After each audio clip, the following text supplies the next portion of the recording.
Hello dear students, how are you all? We will continue with our chapter Microorganisms. We have studied that the carriers of diseases like mosquitoes and houseflies, they sit on our food. When they sit on the food, they transfer the disease carrying pathogens or germs on the food. Now, when these microbes grow on the food, they produce toxic substances. Toxic means poisonous substances. If this food is consumed by us, it can cause food poisoning and even death. So, some food items get spoiled very easily if they are not stored properly. For example, some fruits and vegetables, some cooked food. If your mother keeps out of refrigerator for 1 or 2 days, what happens? They get rotten, they get spoiled due to the growth of microorganisms, and we don't eat that food. If by mistake that food is consumed by us, what happens? We get vomiting, stomach aches. Why? Because of the food poisoning, and if it's very serious, it can even cause death. So children, to prevent food poisoning, food needs to be preserved. So what happens with your leftover food after dinner? Your mother generally keeps that food in the refrigerator.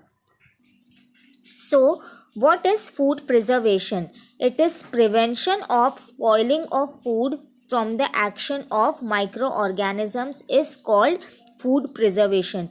For the food preservation, we need to do two things: either to stop the growth of microorganisms or to reduce their speed of growth. If microorganisms will not be growing on the food, our food will be preserved. So here are some methods of food preservation. Chemical method: prevention by sugar, prevention by salt, prevention by oil and vinegar, and there are other methods too. You might have seen when your mother makes pickles or chips, she adds lot of salt to it. So why salt is added? Salt is used as a natural preservative. Also when she makes jam, she adds a lot of sugar to it. So salt and sugar act as a natural preservative. What they do is they cut down the water available to the microbes. When there will be water shortage, it will prevent the growth of microorganisms.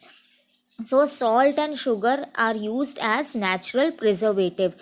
Also, when your mother makes sauce, jams or squashes at home, she add chemical called sodium benzoate or sodium metabisulfite to it. These are the chemicals which control the growth of microorganisms and are used as food preservative. So whenever you buy any squash jam from outside, you read the label. Under ingredients, it will be written what is added to it as a food preservative. So chemicals are added to jams, squashes, etc. as a food preservative to prevent the growth of microorganism. Oil and vinegar are also used as a food preservative. Next is refrigeration. What your mother do with the leftover food after dinner? She keeps that in the fridge. So what happens? The temperature is low in the refrigerator, which reduces the rate of reproduction of microorganisms, and hence it prevents the food from spoiling for a few days. But this is not good when we have to preserve the food for more days. It only preserves the food for few days, say 4 to 5 days. After 4 to 5 days, your leftover food will be spoiled in the refrigerator too, because it does not stop the growth of microorganisms, it just reduces their speed of growth. So in refrigeration method, food can be preserved for only 4 to 5 days, but not more than that. Some food items are dried in the sun, like when your mother makes chips, or some cereals like rice, pulses, dals, your mother dries in the sun. So food items dried in the sun what happens to them is the water content is lost when they are dried, so which reduces the growth of microorganisms. Hence, drying is a method to preserve food. Like refrigeration, one more method is there to preserve food, that is freezing. Freezing provides ultra low temperature to the food and which cut off the water availability to the microorganisms and hence stop their growth. Meat products are preserved by the process of smoking, in which drying technique is used along with smoke to prevent the meat from spoiling. Next is pasteurization. We all do this at our home. Pasteurization is the process in which microorganisms are killed by first subjecting them to a high temperature and then sudden cooling. Milk is preserved in this way. What your mother does with the milk when you bring it to the home?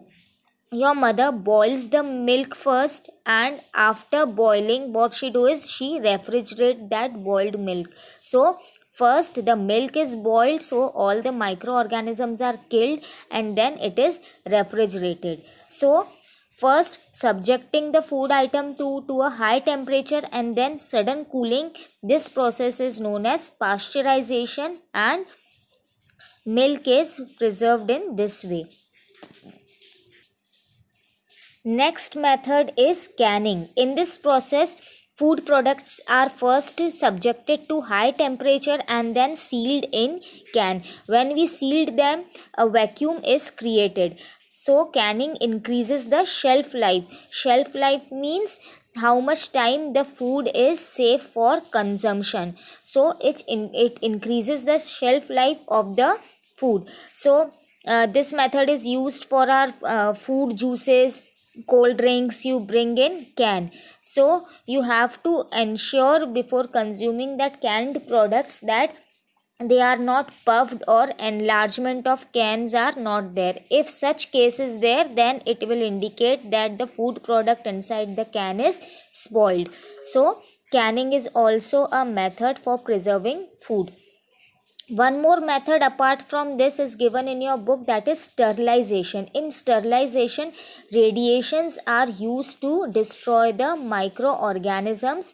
Okay, so this is common in the food products like mushrooms, strawberries, potatoes, etc. So children, there are different ways for preserving food. So which method which we have to use to preserve our food depend upon the type of our food. All the methods cannot be used for all the products. So we have to decide which method will go for which products. Next topic is nitrogen cycle. What is a nitrogen cycle? Nitrogen cycle is a cycle in which atmospheric nitrogen is converted from its gaseous form into usable form and returned to the atmosphere through different stages that involves microorganisms. So nitrogen cycle is a biogeochemical cycle. What do we mean by biogeochemical?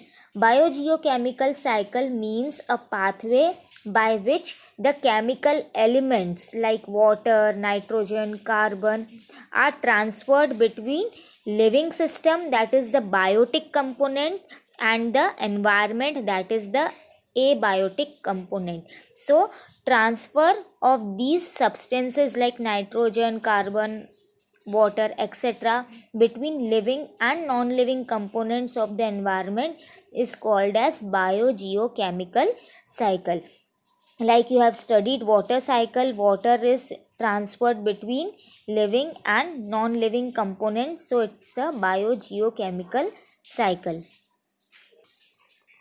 Now we will study nitrogen cycle in detail. There are different stages of nitrogen cycle. First is nitrogen fixation. What happens, children, is nitrogen is available in the gaseous form in the atmosphere, that is in N2 form, diatomic form. In this form, it is not usable. We living things, plants and animal cannot consume this nitrogen available in the atmosphere in its gaseous form. So it needs to be converted into nitrogenous compounds, which is usable by the plants and animals. So this process of converting nitrogenous gas in the atmosphere into the compounds of nitrogen is called as nitrogen fixation. It happens in three ways: biological nitrogen fixation, atmospheric nitrogen fixation, and industrial nitrogen fixation.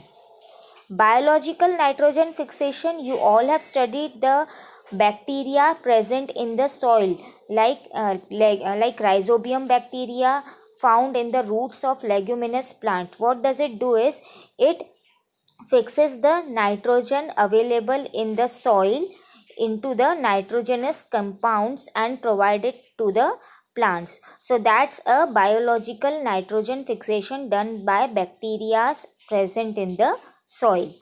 Next is atmospheric nitrogen fixation. Now, nitrogen is present in the N2 form in the atmosphere. What happens during lightning process? This atmospheric nitrogen combines with the oxygen to form nitrogen oxide, and these oxides react with the rainwater and are carried to the earth in the form of nitrous or nitric acid. So this is called atmospheric nitrogen fixation. The third is industrial fixation, in which fertilizers which are made in the industries, they consist of nitrogen in the form of ammonia or urea or ammonium nitrate, and these are added to the soil while agriculture process to increase the fertility of the soil. So this is called industrial fixation of nitrogen. So children, nitrogen fixation takes place in three ways: biological, atmospheric and industrial. Now this nitrogenous compounds are there in the soil. The next process is assimilation, in which these nitrates are absorbed by the plants and converted into biological molecules like amino acid, nucleic acid, etc. These plants are, when eaten by the animals, they convert this into proteins. Okay, so plants and animals, they absorb this compounds of nitrogen, and this process is called as assimilation. Next is ammonification. When these plants and animals die, they excrete organic nitrogen trapped in their body or waste, and this nitrogenous waste is converted into ammonia by the soil bacteria, and this process is called ammonification. Okay, so when plants and animals die, the nitrogenous waste is again converted to the ammonia form by the bacteria present in the soil. So this is ammonification. Next is nitrification. Conversion of ammonia first into nitrites and then nitrates by the action of nitrifying bacteria present in the soil is called nitrification. So when plants and animals die, their body is converted into ammonia, and after that ammonia is again acted upon by the bacteria present in the soil, which converts this ammonia into nitrites and nitrates. So this process is called nitrification. Next is denitrification. Again, this nitrites and nitrates are converted back into the nitrogenous gas and goes back again to the atmosphere, completing the nitrogen cycle. And this is also done by the bacteria present in the soil. So remember children, ammonification, nitrification, denitrification, all these three processes are done in the soil with the bacteria present in the soil after the death of plants and animals. So this completes our nitrogen cycle, which completes our chapter also. Go through the chapter. If you have any doubts, ask me. Okay, I hope you all have understood the chapter. Take care. Bye bye.